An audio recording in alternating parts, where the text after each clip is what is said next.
हम ये भाव अपने मन में जरूर स्थापित करें कि हमारा जीवन निरर्थक न बीते। भगवान श्री कृष्ण के अमृतमय संदेश पर हम सभी चिंतन कर रहे थे और अनेक नामों की चर्चा आपके सामने मैंने की थी कि भगवान कृष्ण के अनेक नाम हैं, जिनमें कल चिंतन कर रहे थे कि कृष्ण नामों में एक नाम है कमल पत्राक्ष, जो कमल जैसी आंखों वाले हैं।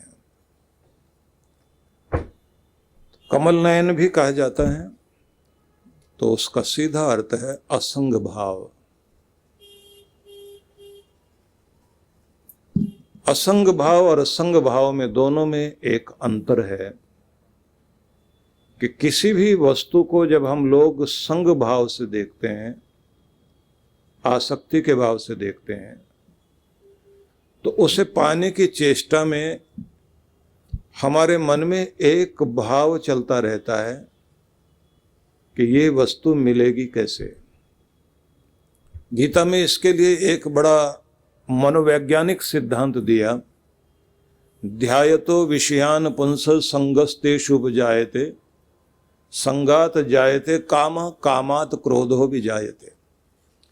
किसी भी वस्तु का ध्यान करने से, चिंतन मनन करने से, देखने से, सुनने से, चखने से या उसकी सुगंध के भी माध्यम से व्यक्ति के अंदर एक संग दोष पैदा होता है। ध्यायतो विषयान पुंस संगस्तेषु उपजायते, एक संग आसक्ति जागती है। जैसे आप रास्ते में चलते हुए आए हों और अपने मतलब की कोई चीज आपने मार्केट में देखी हो, किसी को गाड़ी, महिलाओं को कोई ज्वेलरी या किसी को कोई शोरूम में वस्त्र, कोई भी नए डिजाइन की अपनी पसंद की वस्तु देखी हो, तो मन वहाँ अटक जाता है।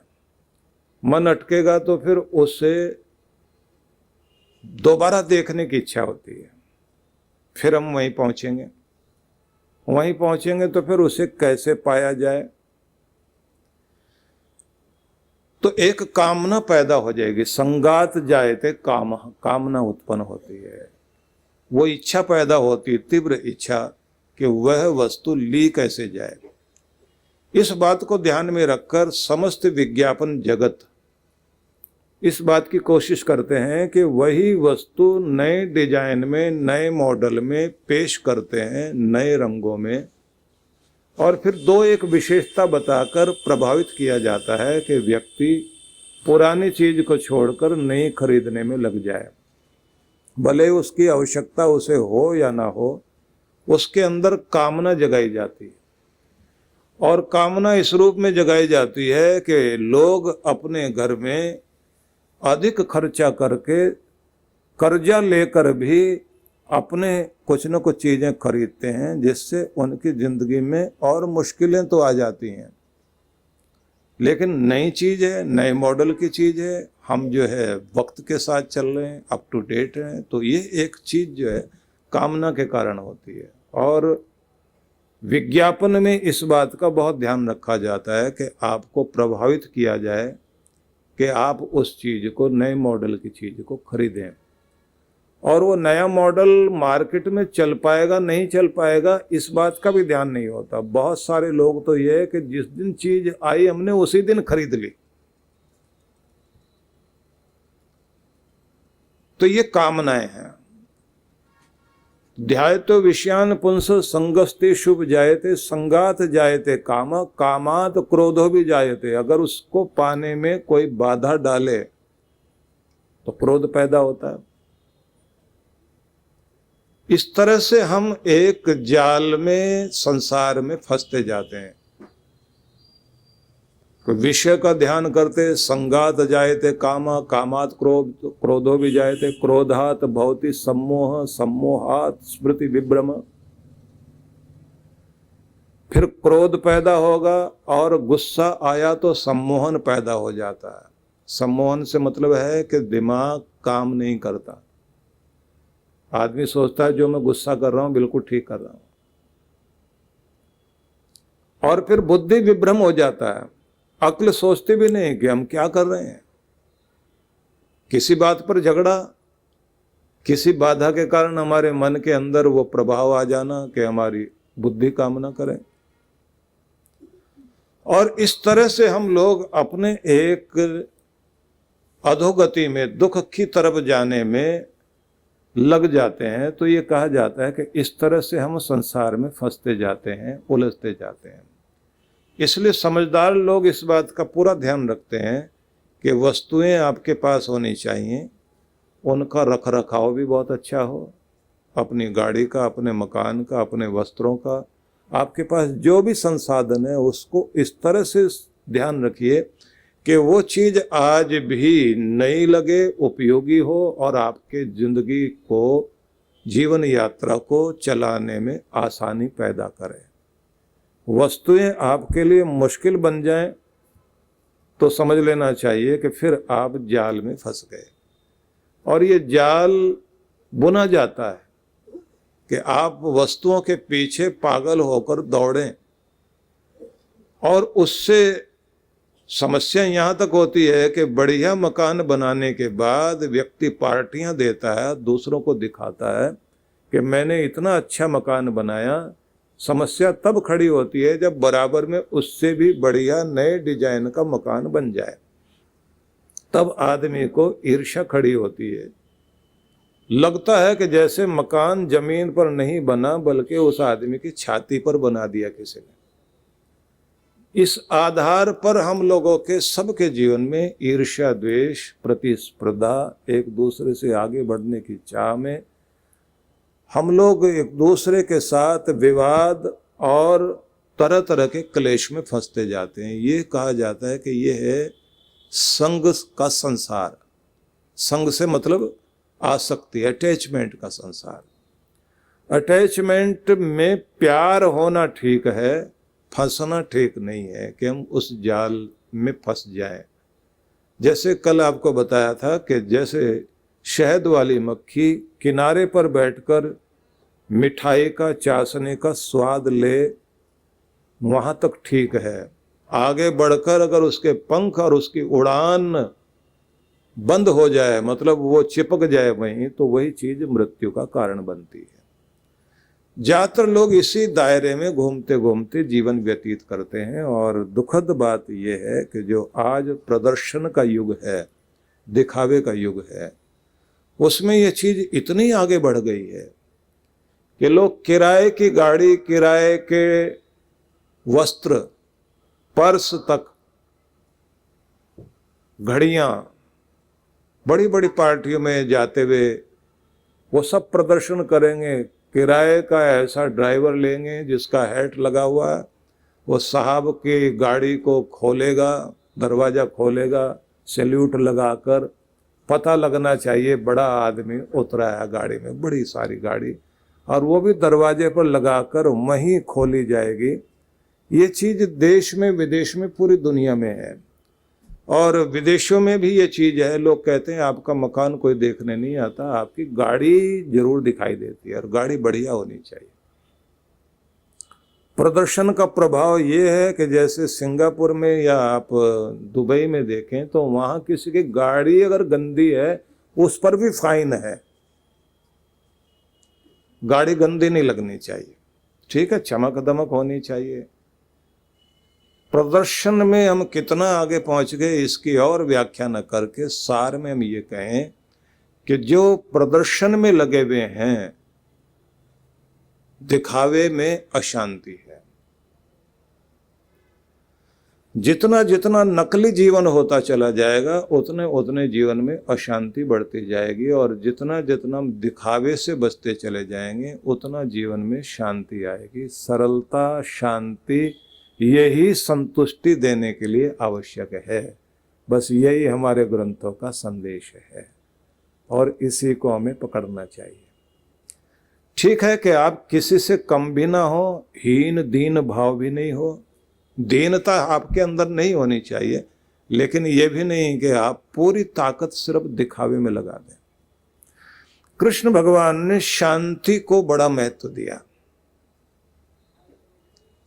बात को समझना, आपके जीवन के समस्त विकास के लिए शांति होना बहुत जरूरी है। जो लोग अशांत हैं, जो तनावग्रस्त हैं, उन लोगों के जीवन में आपने देखा होगा अधिकांश रूप से अशांत और तनावग्रस्त रहने के कारण व्यक्ति के जीवन में बहुत वो समस्याएं खड़ी होती हैं जिसको आप ये कहेंगे कि आधुनिक युग में अगर सबसे बड़ी कोई आज के समय में समस्या है तो वो स्ट्रेस है। और मेडिकल साइंस वाले भी इस बात को समझाते हैं कि आपकी जिंदगी में 70% जो रोग हैं वो स्ट्रेस के कारण है, तनाव के कारण है। मतलब व्यक्ति जब भी कोई जीवन के कार्य करेगा तो कार्य करने में व्यक्ति को तनाव तो होता ही है। तनाव का होना बुरा नहीं, तनाव का टिकना बुरा है। तनाव जब जिंदगी में टिकता है तब वो आपको दीमक की तरह खोखला करता है। और ये पैदा होता है दो चीजों से, एक भय डर, दूसरा चिंता। इन दोनों के द्वारा भय के कारण चिंता पैदा होती है, चिंता के कारण आपको स्ट्रेस आता है और उसी के कारण फिर निराशा भी आती है। उससे भी ज्यादा जो मानसिक तनाव होता है उससे ज्यादा जो है भावनात्मक तनाव होता है। मनोविज्ञान इस बात को समझाता है कि मानसिक तनाव से आपको दिमाग पर दबाव आता है, प्रेशर आता है, लेकिन भावनात्मक तनाव से दिमाग और दिल दोनों पर असर आता है। भावनात्मक तनाव वो होता है जो अपने देते हैं और मानसिक तनाव वो होता है जो दूसरों के द्वारा आता है। ऑफिस में आप काम करते रहते हैं तो वहां तो आपको मेंटल स्ट्रेस आएगा, लेकिन घर में कोई बात हो जाए और घर में कोई पीड़ा हो जाए, बच्चा आपके अनुकूल ना काम करता हो, पत्नी कुछ बोल बैठे, कोई दिल को पीड़ा देने वाली बात बोल बैठे, तो उस समय जो दर्द होता है दिल को, वो दर्द जो है आपके दिमाग तक जाकर और फिर पूरे शरीर में इस तरह फैल जाता है कि उससे आपके शरीर के अंदर बीमारियां ज्यादा बढ़ती हैं और बल्कि कुछ लोगों के तो सीधा दिल पर असर होता है। वो सुना है ना आपने कि मंसूर था जिसने, सूफी संत था, अपनी मस्ती में आकर के कह दिया कि मेरे अंदर भगवान प्रकट हुआ है और मैं महसूस करता हूं कि मैं ही ब्रह्म हूं। तो कुछ कट्टरवादी लोगों ने उसकी शिकायत की बादशाह से और बादशाह ने उसको पत्थर मारकर मारने का हुक्म दे दिया और कहा कि गांव के सब लोग मिलकर के इसको पत्थर मारे और तब तक मारे जब तक मरे नहीं। तो पुलिस वाले आ गए, सबने घेर के गांव के लोगों को बाहर निकाला कि घेरा लगाओ और इसको मारो, सजा दो। तो मंसूर पर पत्थर फेंके जा रहे थे, चोट लग रही थी, दर्द हो रहा था, खून बह रहा था, लेकिन रोया नहीं। उसका दोस्त भी जो उसके साथ रात दिन रहता था उसको भी पुलिस वाले ले आए, पत्थर मारो। उसने एक कागज उठाया और कागज में फूल लपेट कर ऐसा गोला बनाया कि देखने में लगे जैसे ये भी पत्थर फेंक रहा है। अब वो जो उसने कागज उछाल कर फेंका, लगते ही मंसूर रोने लग गया। मंसूर को रोता देखकर दोस्त ने पूछा, सबने पत्थर मारे, आपको रोना नहीं आया, मेरे फूल पर रो पड़े। तब मंसूर ने कहा, बात चोट की नहीं कि पत्थर से मारी गई या फूल से, दर्द इसलिए हुआ, रोना इसलिए आया कि वक्त और हालात तो देखो। आज मारने वालों में तुम भी आके खड़े हो गए हैं, इसलिए तुम्हारी चोट दिल पर लगी है, दूसरों की चोट शरीर पर थी। उस चोट से दर्द नहीं हुआ, इसलिए भी दर्द हुआ कि तुम तो मुझे पहचानते हो कि मैंने कोई गुनाह नहीं किया, मैंने दुनिया में सबका भला किया। उसको चोट देने के लिए, प्राण लेने के लिए जो लोगों की लाइनें लगी, उसमें तुम भी आके खड़े हो गए, इसलिए रोना है। श्री कृष्ण जन्मोत्सव के शुभ अवसर पर ठाकुर जी की कृपा और आशीष प्राप्त करने के लिए श्री कृष्ण कृपा पूजा यज्ञ एवं कैलाश शिखर आरती दिनांक 2 से 12 सितंबर 2023 शाम 6 से 7:30 बजे तक। कार्यक्रम की रूपरेखा, स्वस्ति वाचन एवं संकल्प, कर्मकांडी विद्वानों द्वारा प्रतिदिन विविध सामग्री से षोडशोपचार पूजन, श्रीमद् भागवत का मूल पाठ, श्री कृष्ण नाम संकीर्तन, अभिष्ट कामना हेतु प्रार्थना, बाके बिहारी की मंगल आरती। स्थान आनंद धाम आश्रम, नई दिल्ली। आयोजक विश्व जागृति मिशन। इस कार्यक्रम में यजमान बनने के इच्छुक दिए गए नंबरों पर संपर्क करें। यह कार्यक्रम युग ऋषि पूजा एवं अनुष्ठान केंद्र के YouTube और Facebook चैनल पर प्रतिदिन लाइव रहेगा।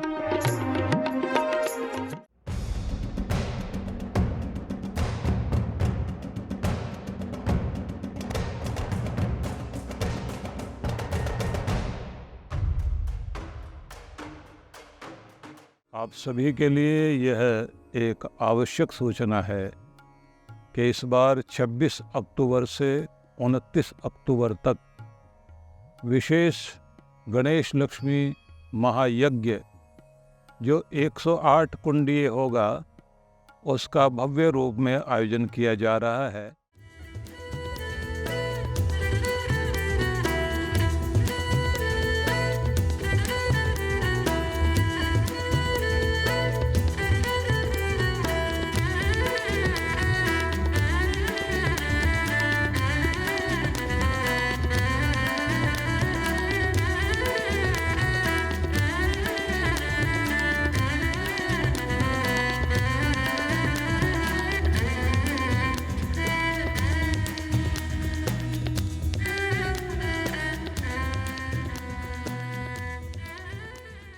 कि आप लोग जानते हैं कि लक्ष्मी जी का एक वरदान वाला स्वरूप जो विशेष तिथि में सबको कृपा के रूप में प्राप्त होता है, वह शरद पूर्णिमा है, जिसको माना जाता है वो सौभाग्य रात्रि है।